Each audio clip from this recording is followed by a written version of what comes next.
বোঝালেন। আমি একটু স্ট্রেস দেব এই ভাইরাল ইমার্জেন্স নিয়ে, যেটা উনি স্টার্ট করেছিলেন, সেখানে আমি ডিফারেন্ট টাইপস একটু বায়োলজিতে চলে যাব বেসিক্যালি, বিকজ বেসিক্যালি আমি বায়োলজি টিচার।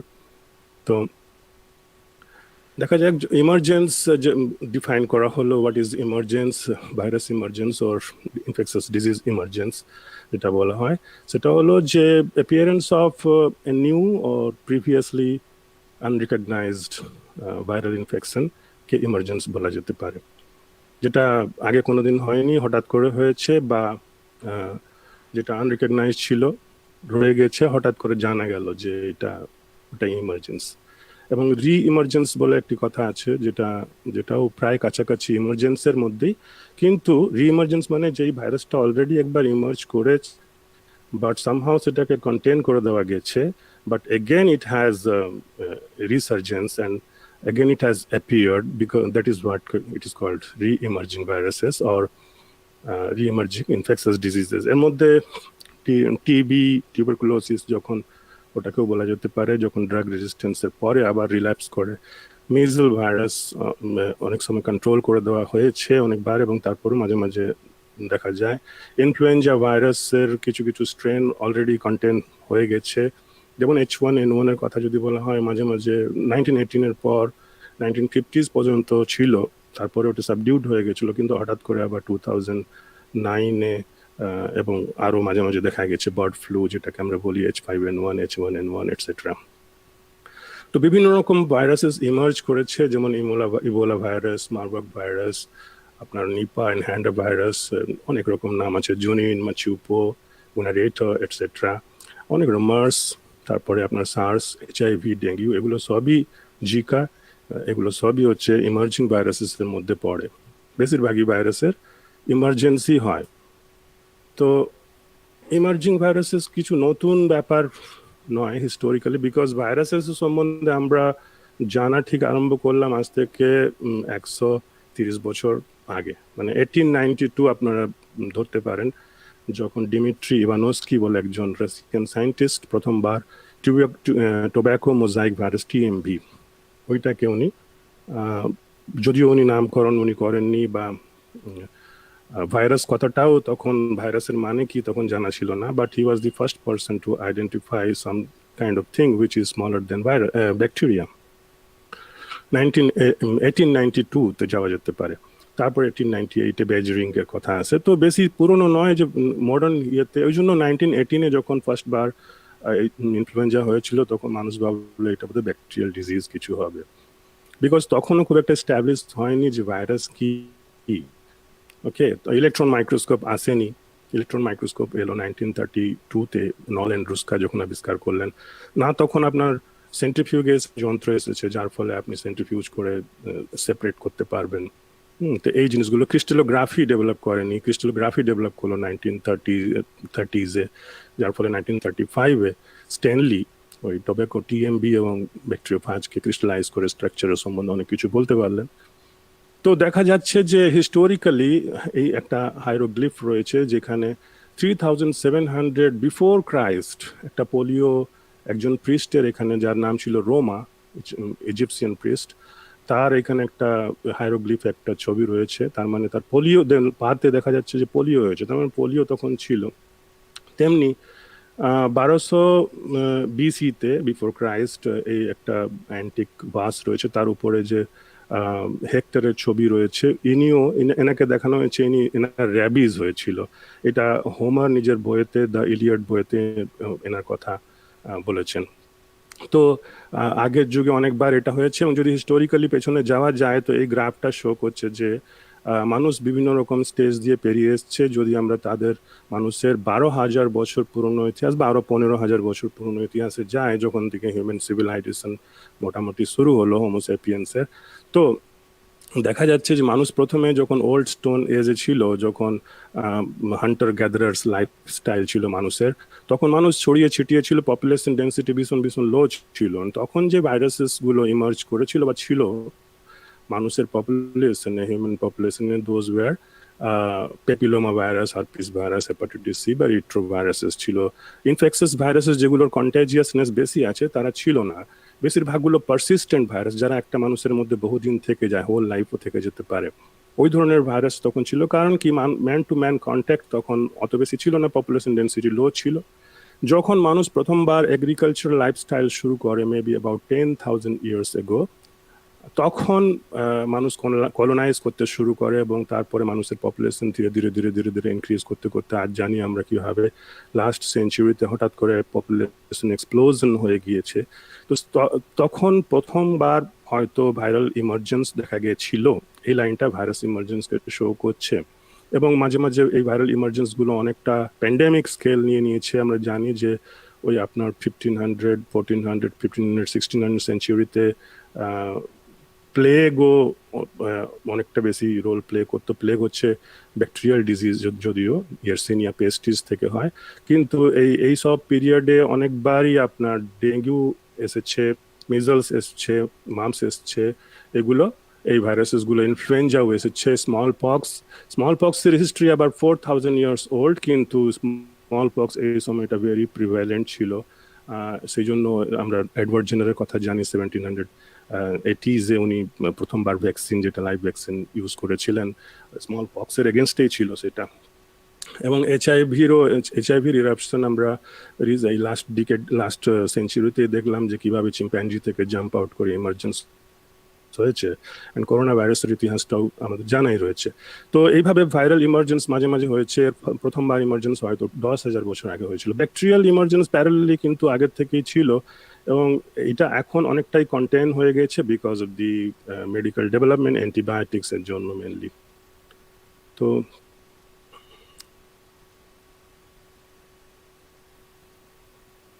স্লাইড চেঞ্জ হতে এত দেরি লাগছে।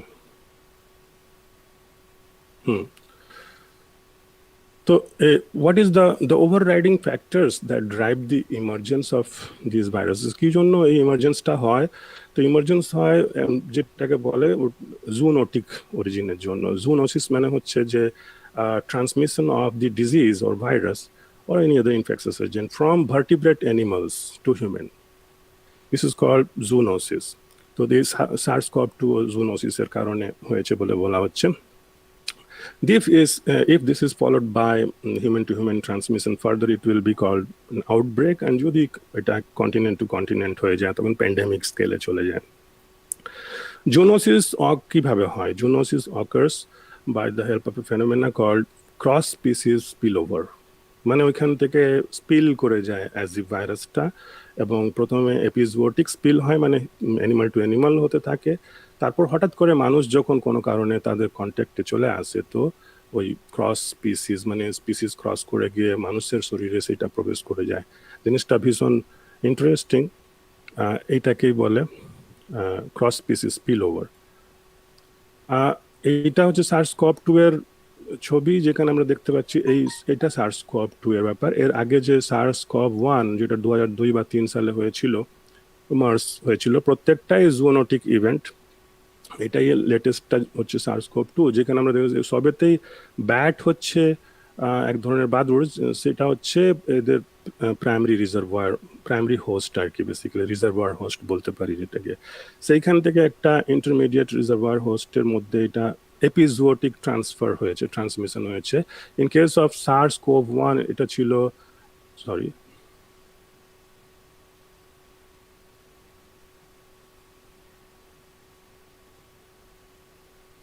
পিছনে চলে, হ্যাঁ, SARS-CoV-1 ক্ষেত্রে সিভেট ক্যাট ইন্টারমিডিয়েট হোস্ট হিসেবে কাজ করেছিল। In case of MERS camel intermediate host ছিল। কিন্তু যেটা SARS-CoV-2 এর ব্যাপারে বলা হচ্ছে যে এটা একটা প্যাঙ্গোলিন বলে একটা অ্যানিমাল, সেটা কিন্তু কোয়েশ্চেনেবল আছে, বা এদের মধ্যে যে কোনো একটা হতে পারে, যেটা পরে জানা যাবে। হয়তো একটু ডিফিকাল্ট টু নো যে which one is the intermediate host. আমরা দেখবো যে কিভাবে জানা যায় এগুলো, কিভাবে ইন্টারমিডিয়েট, মানে কারা কোথা থেকে এলো, কিভাবে আমরা এগুলো জানতে পারবো যে কখন হচ্ছে ইমার্জেন্স। তো দেখা যাচ্ছে almost all viral emergence have a zoonotic origin. যেমন আমরা যদি দেখি স্মল পক্স আজ থেকে 3,000-4,000 বছর আগে ক্যামেলস থেকে বা রোডেন্টস থেকে হয়েছে, মিজলস ক্যাটেলস থেকে হয়েছে, ডেঙ্গু মস্কিউটো জেনারেটেড, এটা ম্যান টু ম্যান ট্রান্সফার হয়, Ebola unknown natural host, maybe চিম্প্যাঞ্জি or primate হবে, কোনো না কোনো এটা আফ্রিকাতে অরিজিনেট করেছিল। হ্যান্ডাভাইরাস ব্যাট অরিজিনেটেড, সেটা হোর্স হয়ে হিউম্যানে ঢুকতে পারে। HIV hunting and butchering of infected primates, মানে চিম্প্যাঞ্জির থেকে এসেছে মানুষে। ইনফ্লুয়েঞ্জা বার্ডস থেকে পিক্সে হয়ে মানুষের মধ্যে ঢুকেছে। মার্সও bats origin, Nipah bat, SARS-CoV-2 bat origin, then intermediate host civet cat, Zika mosquito origin থেকে, এবং আপনার SARS-CoV-2 ব্যাট অরিজিন। অ্যান্ড হ্যান্টাভাইরাস হচ্ছে একটা ডিওর মাউসের থ্রু দিয়ে এটা আসে মানুষের শরীরে। তো in most of the cases this emergencies are because of the from animal origin, that is called zoonotic origin or zoonosis. এটাও রিগার্ডিং দ্যাট একটা ছবি, যেখানে একটা বারগ্রাম দেওয়া আছে, এটা একটা কোয়ার্টেট অ্যানালাইসিস দেওয়া আছে, যেখানে আমরা দেখতে পাচ্ছি যে ভাইরাল ডিস্ট্রিবিউশন, যে রিজার্ভার হোস্ট হিসেবে যেসব অ্যানিমালগুলো কাজ করে, বেশিরভাগ অ্যানিমালের শরীরে কিছু না কিছু ভাইরাসেস থাকে, যেগুলো জাম্প করে মানুষের শরীরে বা অন্য অ্যানিমালের শরীরে ছড়িয়ে পড়তে পারে।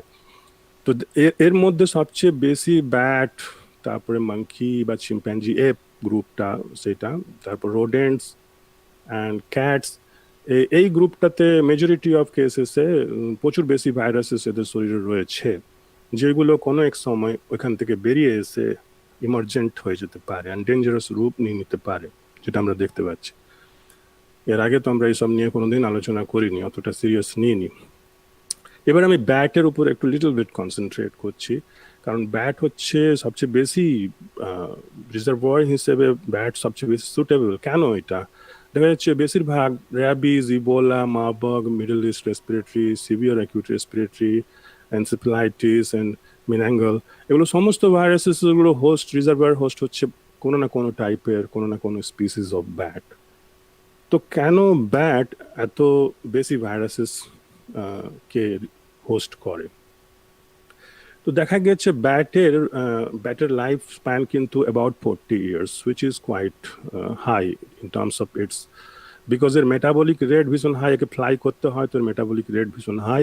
তো যাদের মেটাবলিক রেট হাই হয় তাদের সেই সব অ্যানিমালস স্মল সাইজের হয় এবং তাদের লাইফ স্প্যান ছোট হয়। কিন্তু এর লাইফ স্প্যান বড় কি করে? এর লাইফ স্প্যান ছোট এই জন্য হয় মেটাবলিক রেটে হাই হওয়ার জন্য, because metabolic rate, it generates free radicals, which are the actual reason of apoptosis or cell death or aging.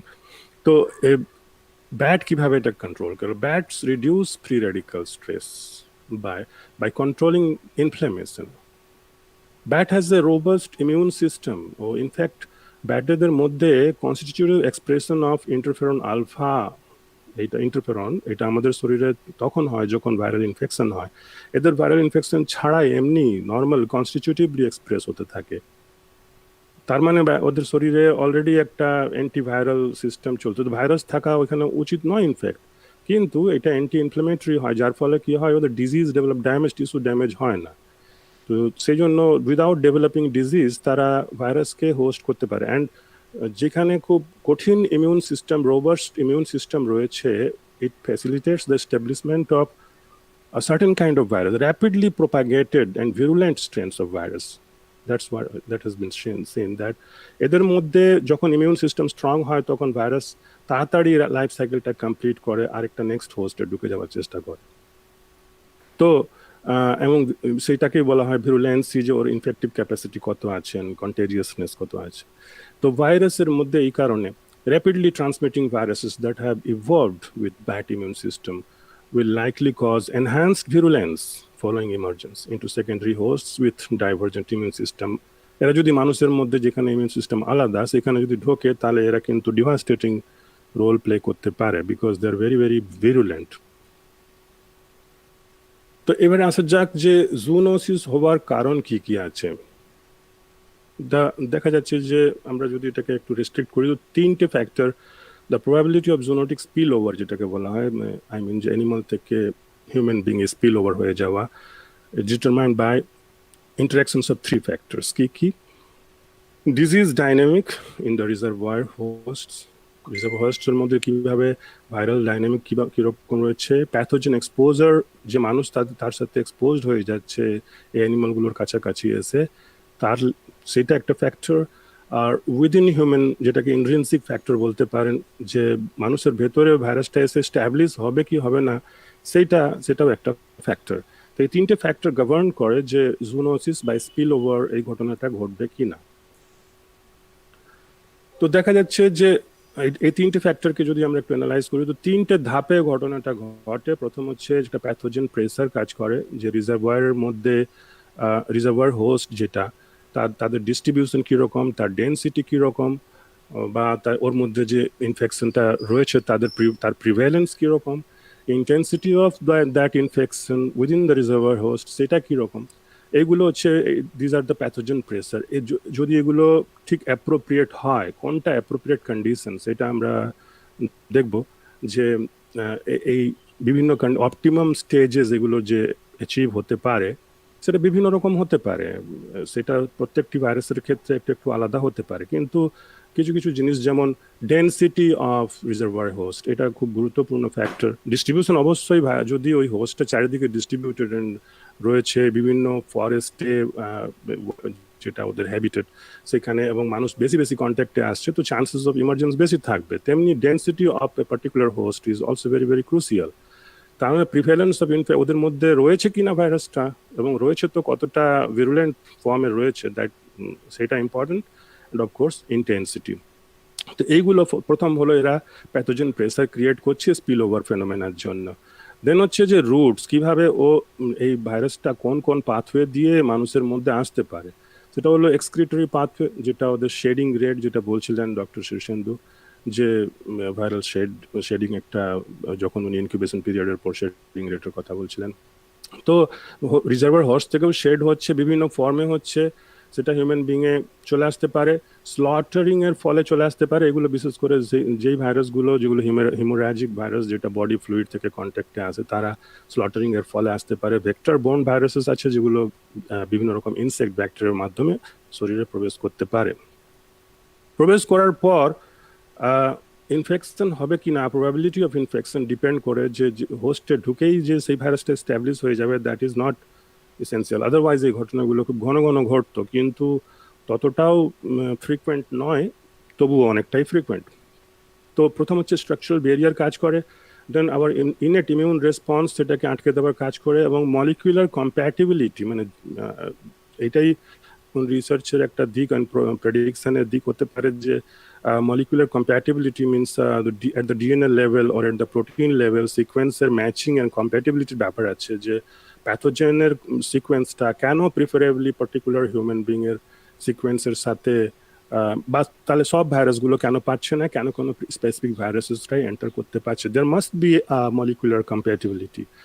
এবং রেপ্লিকেশন অ্যান্ড ডিসেমিনেশন সাইকেল, যেটা যদি ভাইরাসটা এসে রেপ্লিকেট করে কুইকলি ডিসেমিনেট করতে পারে, তাহলে ওই ভাইরাসটা বেশি সাকসেসফুলি ইনফেক্ট করবে। তো এই তিনটে স্টেজে স্পিল ওভার ঘটনাটা ঘটে হিউম্যান বিংসে, বা এপিজোটিক স্পিল ওভার হলেও এগুলো প্রযোজ্য।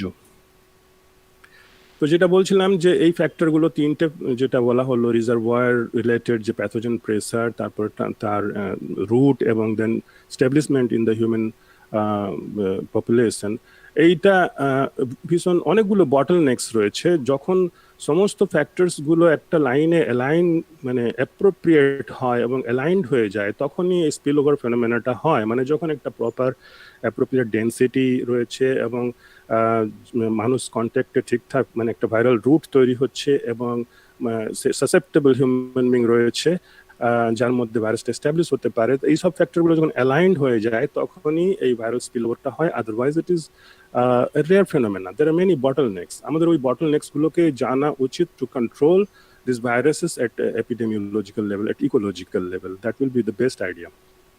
তো দেখা যাচ্ছে যে ভাইরাল যেটা ডোজ, এইটাকে যদি আমরা গ্রাফিক্যালি দেখি, তো দুটো সিনারিও রয়েছে। সিনারিও ওয়ানেতে এই ডটেড লাইন দিয়ে যেটা দেখানো আছে, যে রিজার্ভয়ার হোস্ট যদি স্টেবল হয়, মানে যদি ভাইরাসটা রিজার্ভয়ার হোস্টের মধ্যে থেকে যায়, তাহলে তার ডোজটা কনস্ট্যান্ট থাকে, সেখান থেকে কোনো স্পিল হওয়ার চান্স নেই। তো আমরা কিভাবে সিনারিও ওয়ানটাকে মেনটেন রাখতে পারি, সেটাই হচ্ছে গুরুত্বপূর্ণ, যে ওর যে ওয়াইল্ড হ্যাবিটেট, সেটাকে যদি আমি মেনটেন রাখতে পারি, তার মানে বায়োডাইভার্সিটির কোয়েশ্চেন চলে আসছে, যে বায়োডাইভার্সিটি তাহলে যদি আমি কনজার্ভ করতে পারি, তাহলে রিজার্ভার হোস্টের মধ্যে ভাইরাল ডোজটা কনস্ট্যান্ট লেভেলে থাকবে। সেকেন্ড কন্ডিশন হচ্ছে সিনারিও যে ভাইরাল ডোজটা কিন্তু কনস্ট্যান্ট নেই because of the disturbances by anthropogenic activities, যার ফলে অসিলেট করছে। তো যদি এই ডোজের নিচে তার লেভেলটা থাকে there is no problem, but এইটা হচ্ছে ব্লু লাইনটা থ্রেশহোল্ড। এই থ্রেশহোল্ডের ওপরে যদি ভাইরাল কনসেন্ট্রেশন ও ইন্টেন্সিটি উঠে যায় তাহলে চান্সেস অফ ইমার্জেন্সিস রয়েছে। এবার দেখা যাক যে বলা হচ্ছিল যে হোস্ট রিজার্ভয়ার হোস্টের ডেন্সিটি বা ওর কোয়ালিটিও ইম্পর্টেন্ট রয়েছে, যে এইখানে বায়োডাইভার্সিটির ব্যাপারটা আসবে, যে বায়োডাইভার্সিটি রিডিউস হয়ে গেলে কেন ভাইরাল এমার্জেন্সিটা বেড়ে যাচ্ছে। ইনফ্যাক্ট তো ডাইভার্সিটি বাড়ার জন্য আরো বেশি বাড়া উচিত।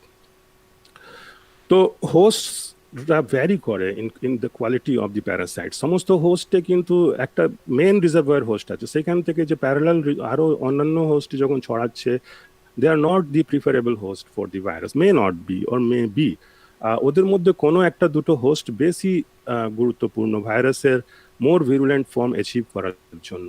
তাহলে ভাইরাসের হোস্টের কোয়ালিটিটা ম্যাটার করছে প্যারাসাইটের ইভলিউশনের জন্য। বাট দি ভেরিয়েশনটা পুরোপুরি র্যান্ডাম না, একটা প্যাটার্ন রয়েছে। That pattern has to be recognised. What is that pattern is, সেটা বুঝতে পারলে মানুষের আমাদের কন্ট্রোল করতে সুবিধা হবে। তো বেস্ট হোস্ট যেটা হচ্ছে tend to remain when biodiversity decreases. Biodiversity যখন কমে যায় তখন হয়তো সেই পার্টিকুলার হোস্ট যেটা বেস্ট সুটেড হোস্ট তার সে আউট নাম্বার করে যায় অন্যান্য যে রিজার্ভয়ার্স গুলোকে, তার জন্য সেটা মোর ডেঞ্জারাস হয়ে যায়। তো এইটা একটা ফ্যাক্টর। আমরা আরো দেখবো যে কি কারণ আছে যে ডাইভার্সিটি ডিক্রিজ করলে ইমার্জেন্সটা বেড়ে যায়। পসিবল কজেস অফ ইমার্জেন্স, তার মানে দেখা যাচ্ছে যে অ্যানথ্রোপোজেনিক অ্যাক্টিভিটিস যেগুলো ধরুন এগ্রিকালচারাল এক্সপ্যানশন, ইনফ্রাস্ট্রাকচারাল ডেভেলপমেন্ট যেটা হ্যাবিটেটকে ডিস্ট্রাক্ট করছে, হান্টিং যেটা human encroachment into wild life, যেটা হান্টিং এর একটা ব্যাপার আছে, Bush meet trade, primates মিটকে trade করা হয়, ডোমেস্টিকেশন অফ ওয়াইল্ড অ্যানিমালস, এগুলো ইউরোপিয়ান কান্ট্রিজ দিকে বেশি হয়, অফকোর্স ইন্ডিয়াতেও হয়। তো এটা একটা বড় factor. From wild to animal domestic animals ভাইরাসটা এপিজোডিক ট্রান্সফার হয়ে হিউম্যানে ঢুকতে পারে। সি ফুড মার্কেট থেকে যেটা হয়েছে চাইনার এই ব্যাপারটা উহানে যেটা বলা হচ্ছে SARS-CoV-2 এর ক্ষেত্রে।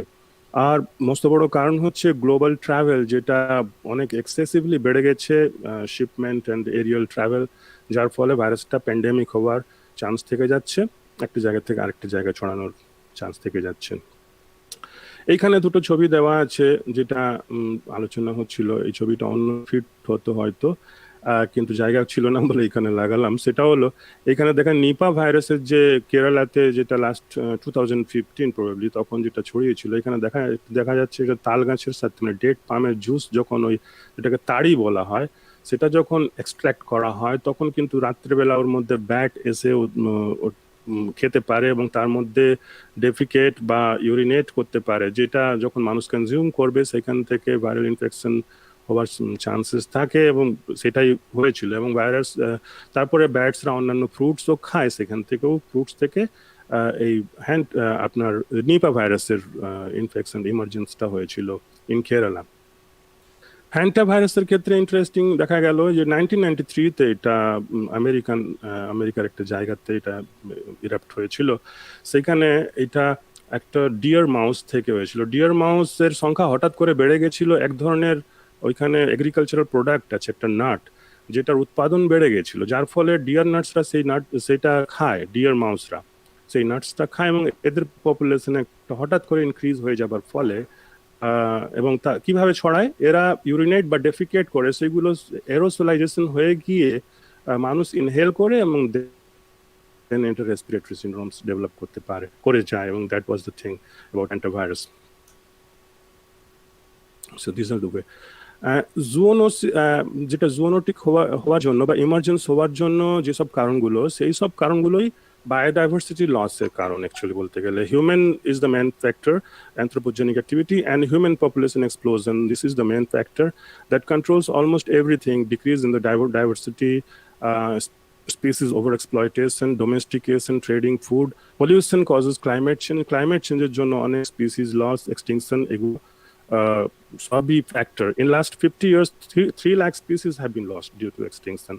এবং 1/4 of the global land is now converted into agricultural land. তো আমরা জানি agricultural land ফরেস্টকে কেটে হয়, একদিকে এটা agricultural land বাড়ছে, the same forest land decline করছে, and because of which forest decline করলে automatically species loss হবে. So in the last you can say millennium, many species have been lost and human population has climbed up a hill. So this is the situation in 2050. During 2050, human population will rise to 9 billion, which will be very uncontrollable state for these things. And more emergence, chances of more emergences is there, definitely. এবারে question হচ্ছে যে would more biodiversity increase the chance of spillover? মানে biodiversity বাড়লে spillover বাড়বে নাকি biodiversity কমলে spillover বাড়বে? বলা হচ্ছে বায়োডাইভার্সিটি কমলে স্পিলওভার বাড়বে, কিন্তু এটা ঠিক লাগছে না, ঠিক মনে হচ্ছে না। মনে হচ্ছে যে বায়োডাইভার্সিটি বেশি থাকলে ভাইরাল বায়োডাইভার্সিটিও বেশি থাকবে, তাহলে ভাইরাল বায়োডাইভার্সিটি বেশি হলে ভাইরালে জাম্প করে নতুন স্পিসিসে ঢুকে যাওয়ার, মানুষের মধ্যে চলে আসার চান্স বেশি থাকবে। কিন্তু এখানে অন্য দুটো ফ্যাক্টর কাজ করছে, যেটা হলো প্রথম, যদি আমি রিজার্ভয়ার বায়োডাইভার্সিটির কথা বলি, রিজার্ভয়ার হোস্টের, তো সেখানে যত রকমের রিজার্ভয়ার হোস্টের সংখ্যা বা ডাইভার্সিটি ইনক্রিজ করবে, ভাইরাস তত বেশি ওদের মধ্যে ছড়াবে, সেটা ঠিক। কিন্তু এই সিচুয়েশনটা কখন রাইজ করবে? যখন ওদের হ্যাবিটেটটা কনজার্ভ রয়েছে, যখন ওদের বায়োডাইভার্সিটিটা আমরা প্রিজার্ভ করতে পারছি, তখন দ্যাট মিনস ওরা ওয়াইল্ড স্টেট থেকে যেটা হিউম্যান ডুয়েলিং এরিয়াজ ওরা আসছে না, ওইখানে নেটিভ প্লেসে তারা থেকে যাচ্ছে। তো এটা একটা বাফারিং এর কাজ করে বেসিক্যালি, অ্যান্ড ওই হোস্টের মধ্যে বিভিন্ন রকমের ভাইরাল স্ট্রেনস ছড়িয়ে পড়ছে, যেগুলোকে কোয়াসি স্পিসিস বলা হয়। তো it acts like a buffer from where it doesn't come directly into human contact, because যে এই সিচুয়েশনটা তখনই এরাইজ করছে যখন ওয়াইল্ড স্টেটটা আমরা মেনটেন করতে পারছি। তার মানে কন্ট্যাক্টে আসাটা বড় ফ্যাক্টর। বায়োডাইভার্সিটি ডিক্রিজ করলে অটোমেটিক্যালি মানুষ তার মানে বেশি কন্ট্যাক্টে আসছে ওই অ্যানিমাল। আরেকটা ফ্যাক্টর যেটা হলো যে হোস্ট কোয়ালিটি, ওটা বায়োডাইভার্সিটি ডিক্রিজ করলে পরে পার্টিকুলার হোস্ট যেটা মোর পোটেন্ট স্ট্রেন্থস রাখতে পারে নিজের মধ্যে, তার সংখ্যাটা বেড়ে যেতে পারে, এবং তার সাথে যখন মানুষ কন্ট্যাক্টে আসবে তখন অটোমেটিক্যালি মোর ভিরুলেন্ট স্ট্রেন। সেই জন্য বায়োডাইভার্সিটি ডিক্রিজ করলে স্পিল ওভার চান্সটা বেশি।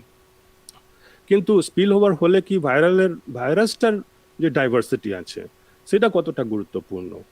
ভাইরাসের ডাইভার্সিটির ব্যাপারে এই ছবিটা এখানে দেখানো আছে, যে ভাইরাল ডাইভার্সিটিটা বাড়লে কি বেশি ইনফেকশন হবে, বেশি ভিরুলেন্ট হবে, না ভাইরাল ডাইভার্সিটি কম হলে বেশি ইনফেকশন হবে? তো ভাইরাসের ক্ষেত্রে এখানে মাত্র দুটো কনসেনসাস সিকোয়েন্স দেখানো আছে মানুষের মধ্যে। সাপোজ করোনা ভাইরাস ঢুকলো, আমরা জানি যে বিভিন্ন রকম স্ট্রেন চারিদিকে ইন্ডিয়াতে অল অ্যালং দি গ্লোব ছড়িয়ে রয়েছে। একটা সিঙ্গেল মানুষের মধ্যেই ইনফ্যাক্ট যে স্ট্রেনটা ঢুকলো, এবং মোর দেন ওয়ান টাইপ অফ স্ট্রেন ঢুকতে পারে ইনফ্যাক্ট, তো সেইখান থেকে তার যদি একটা কনসেনসাস সিকোয়েন্স থাকে, তারা রেপ্লিকেট করতে না করতে তারা মিলিয়নস অফ টাইপস যতবার রেপ্লিকেট করবে ততবার ভুলভাল কিছু সিকোয়েন্সেস ও ঢোকাবে, কারণ আরএনএ ডিপেন্ডেন্ট আরএনএ পলিমারেজটা ওর কোনো প্রুফ রিডিং অ্যাক্টিভিটি নেই, যার ফলে ও অনেক বেশি স্পন্টেনিয়াস এরার করে। তো বিভিন্ন রকমের সিকোয়েন্স জেনারেট করবে, এদের মধ্যে এগুলোকেই বলা হয় কোয়াসি স্পিসিস।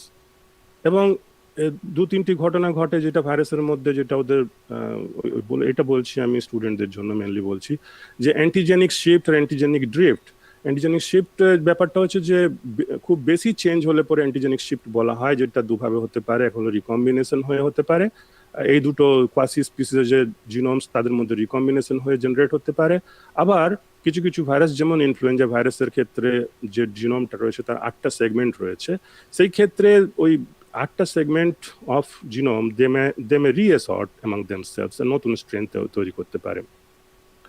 তো এইভাবে হতে পারে। এটা করোনা ভাইরাসের ক্ষেত্রে না, কারণ কি SARS-CoV-2 এর ওদের একটা single positive strain RNA virus রয়েছে, আরএনএ রয়েছে। তো এগুলোকে বলে অ্যান্টিজেনিক শিফট। কিন্তু এগুলোর কারণে যে ভাইরাল কোয়াসি স্ট্রেনগুলো তৈরি হয়েছে তারা যে বেশি ইনফেক্টিভ হবে, that is not the fact.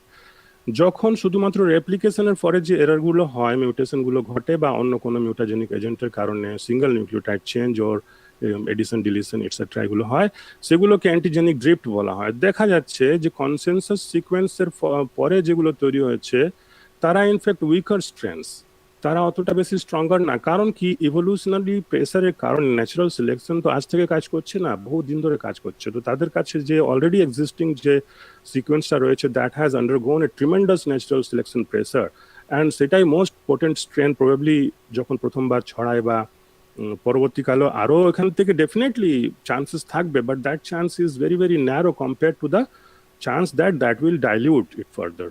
তো তার জন্য যে ভ্যারিয়েন্টস গুলো তৈরি হয় তারা অতটা পোটেন্ট হয় না। ইনফ্যাক্ট এরা কিছুটা আমাদের ইমিউন সিস্টেমকে ট্রেন করতে সাহায্য করে, যে how to fight, and you can say এরা কিছুটা যদি উইকার স্ট্রেনস বেশি তৈরি হয় তাহলে আমাদের ইমিউন সিস্টেম টাইম পেয়ে যায়, যেখানে এক ধরনের ভ্যাকসিনেশনের মতো ভাবতে পারেন যেটা হয়। তো কিভাবে কিরকম কিরকম ইন্টারাকশন হয় যখন একটা ইমার্জেন্স হয়, তখন 4 রকমের ইন্টারাকশন আমরা দেখতে পাই। প্রথমটা হলো স্টেবল, যেটা হচ্ছে যে সাপোজ যে এই বার্ডটা হচ্ছে রিজার্ভার হোস্ট, তো যদি এর মধ্যে যে ভাইরাসটা আছে ওটা শুধু ওর মধ্যেই যদি থেকে যায় via certain vector, it is being the blood meal is taken and again it is given to a healthy host that becomes infected from that also. This goes on in a cyclic manner, then এটাকে বলা হয় stable interaction. কিন্তু কখনো কখনো ওখান থেকে ছড়িয়ে যখন অন্য স্ট্রেনে অন্য হোস্টে ঢুকে পড়ছে, যেটা একটা স্পিল ওভার ফেনোমেনা, তো তখন এটাকে বলে, এটা তখন ইভলিউশন হয়ে ভাইরাসটা ওর মধ্যে ছড়াচ্ছে। Virus is very fast evolving হয়, কারণ ওদের মধ্যে mutation rate and recombination rate etcetera very high. সেখান থেকে সিলেকশন প্রেসারের মাধ্যমে একটা স্ট্রেন এর মধ্যে ঢুকে পড়লো। এইখান থেকে আবার ডেড এন্ড ইন্টারাকশন বলে, যদি ওখান থেকে মানুষ বা যে কোনো অ্যানিমালে যেটা ছড়ালো সেইখানেই সেটা শেষ হয়ে গেল, ফার্দার ওইখান থেকে ট্রান্সমিশন হিউম্যান টু হিউম্যান হলো, কিন্তু হিউম্যান টু আদার স্পিসিসে হলো না। তো এটাকে বলে ডেড এন্ড ট্রান্সমিশন। এবং তার অন্য একটা হতে পারে রেজিস্ট্যান্ট, যেখানে কি ভাইরাসটা ব্লক হয়ে গেল, ইনফেকশন ব্লক হয়ে গেল, বিকজ দ্য হোস্ট সাসেপ্টেবল ছিল না। এবারে আমাদের যদি তাহলে এত দূর অব্দি আসার পর আমরা একটা কোয়েশ্চেন মাইন্ডে আসছে, তাহলে এই নলেজগুলো আমাদের কি কাজে লাগবে? আমরা কি ফার্দার প্যান্ডেমিক্সকে এই নলেজের সাহায্যে প্রেডিক্ট করতে পারবো যে ফার্দার কোনো এই ধরনের ইভেন্ট ঘটবে না? কি চান্স আছে আমাদের প্রেডিকশনের, কতটা আমরা এগিয়েছি বা পিছিয়ে আছি? Let's see that. Before that little bit of virology আমাদের জানতে হবে। ভাইরোস্ফিয়ার, এটা যেমন অ্যাটমসফিয়ার, মাইক্রোস্ফিয়ার, ভাইরোস্ফিয়ার বলে একটি কথা আছে, যে টোটাল ভাইরাস যেটা আমাদের গ্লোবালি রয়েছে তার কতটুকু আমরা জানি। Survey of virus biodiversity have already revealed remarkable level of genomic and phylogenetic diversity in viruses. যদি ধরা হয় যে মোটামুটি জানা আছে যে এস্টিমেটেড 8.7 মিলিয়ন ইউক্যারিওটিক স্পিসিস রয়েছে অন আর্থ, অ্যান্ড তার মধ্যে প্রত্যেকটি স্পিসিসে, মানুষের ক্ষেত্রে যেমন হিউম্যান ভাইরাসেস 219টা ভাইরাস এখনো পর্যন্ত সিকোয়েন্স এবং জানা হয়েছে। তো অ্যাভারেজলি এটা অনেক কমিয়ে যদি ভাবা যায় যে প্রত্যেকটাতে 10টা করে স্পিসিস অফ ভাইরাসেস রয়েছে, তাহলে এটা একটা straight forward 87 million eukaryotic viruses হয়ে যায়। যে সংখ্যাটা ইনফ্যাক্ট অনেক কম এই ক্যালকুলেশনের মাধ্যমে, এই অন্তত 87 মিলিয়নটাও কম না, কিন্তু যদি 200টা বা 100টা করে হয় তো অনেক বেশি, আরো বেশি হবে। এর মাত্র আইসিটিভি, যেটা international committee on taxonomy of viruses, ওরা রিকগনাইজ করতে পেরেছে মাত্র 4,404টা ভাইরাস আজ পর্যন্ত, যেটা 0.005% অনলি, which is একদম tiny, it's the tip of the iceberg যেটা আমরা জানি। and potentially unknown virosphere is huge. তো এই অবস্থাতে আমরা কি প্রেডিকশন করতে পারবো? Very very difficult. Is it possible to predict viral emergence, which is very very necessary. Otherwise এই যে মনিটরিং ব্যাপারটা, এই লেকচারটা এইভাবে প্রিপেয়ার করা হয়েছে যে let's end up on that, যে এটাকে আমরা মনিটর কিভাবে করব, কিভাবে এই সিচুয়েশন থেকে কাম আউট করতে পারবো। তো considering the vastness of the viral diversity, it seems that it is a next to impossible task that to predict that next emergence will occur and when the next emergence will occur.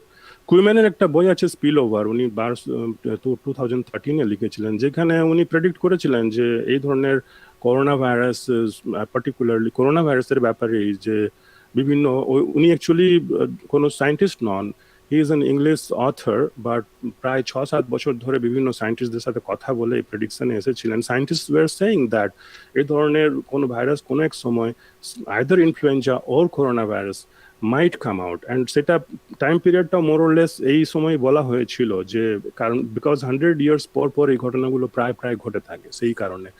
তো এই প্রেডিকশনটা আমরা accurately কিভাবে করতে পারি? ভীষণ difficult. এর সাথে multi host dynamics রয়েছে, রিজার্ভয়ার রেসিপিয়েন্ট ফিটনেস ডাইনামিক্স রয়েছে, হোস্ট ইকোলজি আছে, ভাইরাল জেনেটিক্স আছে, ট্রান্সমিসিবিলিটি, অ্যাডাপ্টিবিলিটি, সমস্ত কিছুকে যদি একসাথে নেওয়া হয়, it is very very difficult to say when the next emergence will অকার।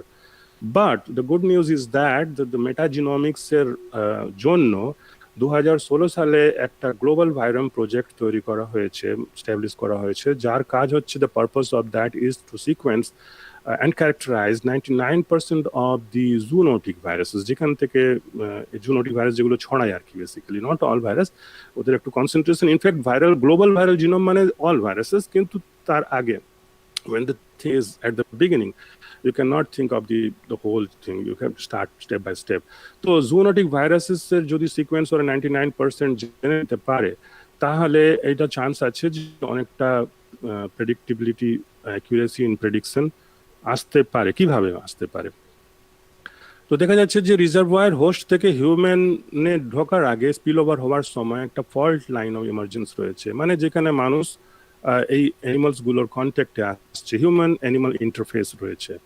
তো কারা কারা আসছে? দা এগ্রিকালচারিস্টরা আসছে, বা যারা জঙ্গলে যায়, হান্টার্সরা, বা বিভিন্ন কারণে for the treatment of animals, for counting purpose, for various other purposes, biodiversity related purpose যাওয়া হয়, জুতে আছে অ্যানিমালস, বুচারিং এটসেট্রা। যেখানে যেখানে মানুষ অ্যানিমালসদের কন্ট্যাক্টে আসছে, সেই জায়গাগুলোকে চিহ্নিত করা এবং সেই মানুষগুলোরকে কন্টিনিউয়াস মনিটরিং করা, যে ওদের মধ্যে যে ভাইরাসটা ঢুকছে সেটা মলিকুলার লেভেলে কন্টিনিউয়াস মনিটরিং করা, আইদার বাই পিসিআর ও জিনোম সিকোয়েন্সিং, যেটাকে সার্ভাইলেন্স বলতে পারে। কন্টিনিউয়াস সার্ভাইলেন্স ইজ নেসেসারি, যেটা করার উদ্দেশ্য রয়েছে। তখন দেখা যাবে যে আমরা ইমার্জেন্সকে স্টপ করতে পারবো। অলরেডি ইমার্জেন্ট হয়ে ঢুকে পড়লো, তাহলে আর কোনো সুযোগ নেই, কারণ সেখান থেকে আরো বেশি যদি ওটা সাইলেন্টলি, যেমন ভাবে করোনা ভাইরাসের ক্ষেত্রে হচ্ছে, SARS-CoV-2 এর ক্ষেত্রে যে সাইলেন্ট ইনফেকশন ঘটাচ্ছে, তো তাহলে অনেক কিছু হয়ে যেত। সাইলেন্ট ইনফেকশন ধরবো কি করে? By PCR or by genome sequence. And কাদের ধরবো? যারা ওই এক্সপোজারের প্রথম চান্সে আসতে পারে, তারা যারা মানে হিউম্যান অ্যানিমাল ইন্টারফেসে রয়েছে, তাদেরকে কন্টিনিউয়াসলি মনিটর করবে, then stop the further emergence of the virus.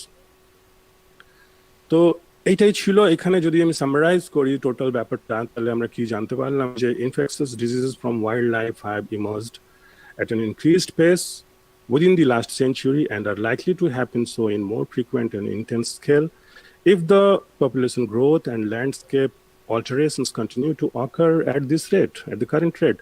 Among the several other challenges like drug development and vaccine development, it is very, very crucial to understand the bottlenecks or fault lines of this spillover phenomena so that we can narrow down the chance of spillovers and emergence.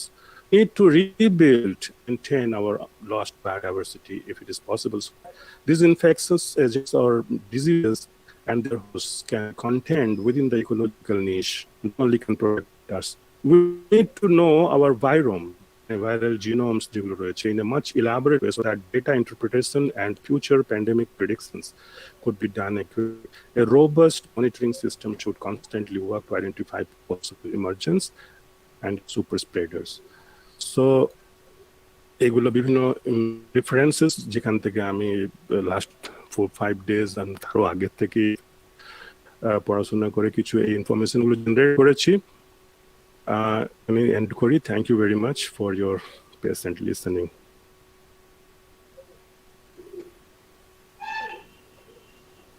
Thank you, Dr. Pandit. Now question you can ask. Any question from diaspora? Thank you very much. Any question from diaspora?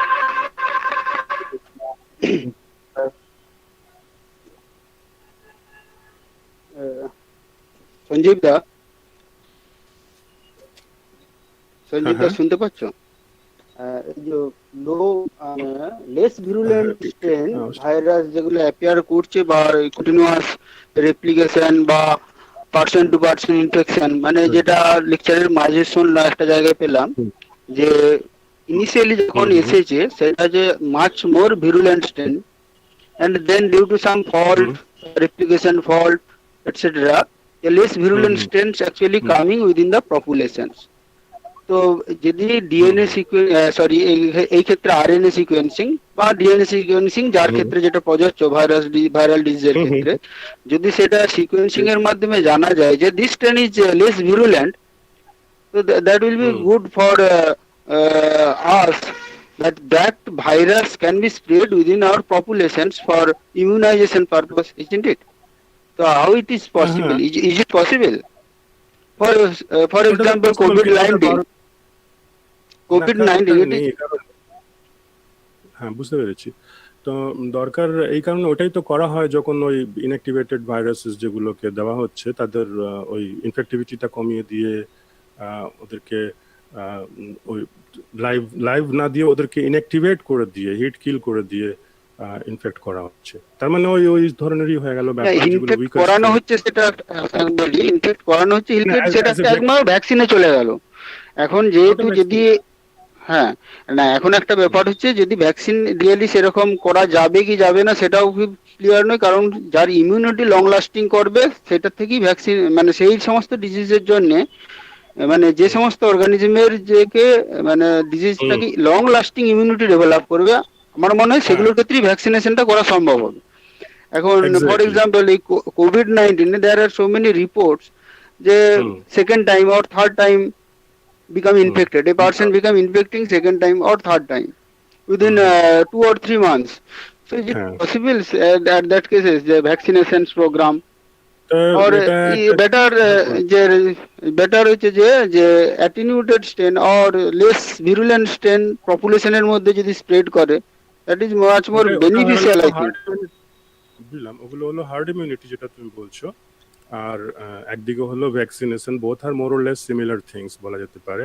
Hard ইমিউনিটিটাও ওইভাবেই থেকে গিয়ে একবার infection তো ঢুকছে, সেখানে weaker strain যদি ঢুকে ভালোই, ওইটাই হচ্ছে প্রবাবলি বেশি হচ্ছে, বা আমাদের ইমিউন সিস্টেমটা তার কাছে বেশি স্ট্রঙ্গার আছে। বিকজ অফ দ্যাট রিজন ইন্ডিয়াতে যে সিচুয়েশনটা ঘটছে, অনেকটা দেখা গেছে পুনেতে একটা স্টাডিতে 39 to 56% people are already having antibody positive. ক্যালকাটাতেও 30% and দিল্লিতে 29% পাওয়া গেছে। তো এগুলো আর একটু বেশি করলে মেবি আরো কিছুদিন গেলে আরো বাড়বে, 40, 50, 60, 70। এরা তো দিচ্ছে, হার্ড ইমিউনিটি ডেফিনেটলি প্রোভাইড করছে। হ্যাঁ, কিন্তু তুমি যেটা বলে যে ভ্যাকসিনের ক্ষেত্রে কিন্তু ইউজ হচ্ছে, আর যে কথাটা হলো যে কদিন থাকবে ইমিউন মেমোরিটা, কদিন থাকবে, সেটা হলে স্টাডি করেছে, এবং তা তুমি যেটা বলে রিল্যাপস করছে 2 মান্থসের এদের ইয়ে রয়েছে, যার জন্য তাতে বুস্টার ডোজের দেওয়ার কথা রয়েছে, যে যেমন দেওয়া হয় অন্যান্য ইয়ের ক্ষেত্রে। তো এর ক্ষেত্রে ঘন ঘন বুস্টার ডোজ কয়েকবার দেওয়ার পর হয়তো রিডিউস হতে পারে ব্যাপারটা। ডক্টর পান্ডে, এখন আপাতত